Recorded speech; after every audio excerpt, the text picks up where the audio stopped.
পৃথিবীতে একমাত্র দেশ বাংলাদেশ 2000 সালে পলিথিন নিষিদ্ধ করেছে।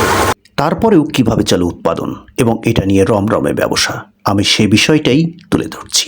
গত বছর এই পলিথিন আছে, সেই পলিথিন উৎপাদন দেখা যাচ্ছে। অন্যদিকে প্রকৃতি ও পরিবেশের এগুলিকে নজর দিতে হবে। ঠিক এরকম শক্ত এবং শতবর্ষ টিকতে পারে এরকম ব্যাগ খুব অল্প সময়ে এবং অল্প পানিতেই হয়ে যায়, নষ্ট হয়ে যায়। ঠিক এমনই পলিথিন ব্যাগ উৎপাদন করা উচিত। আর এতে করে না হলে যেভাবে আমাদের প্রকৃতি, পরিবেশ এবং এই মাটির সঙ্গে মিশতে না পারার যে ক্ষতিটা হচ্ছে সেটা অভাবনীয়।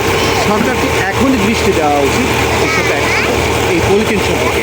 তবে মজার ব্যাপার, পৃথিবীতে একমাত্র দেশ বাংলাদেশ 2000 সালে পলিথিন নিষিদ্ধ করেছে। নিষিদ্ধ করলেও কিন্তু উৎপাদন নিষিদ্ধ করেছে, কিন্তু বাজার বিপণন অন্যান্য দিক থেকে অভিযান চালিয়েও বন্ধ করা যাচ্ছে না। কারণ অশুদ্ধ রাজনীতি।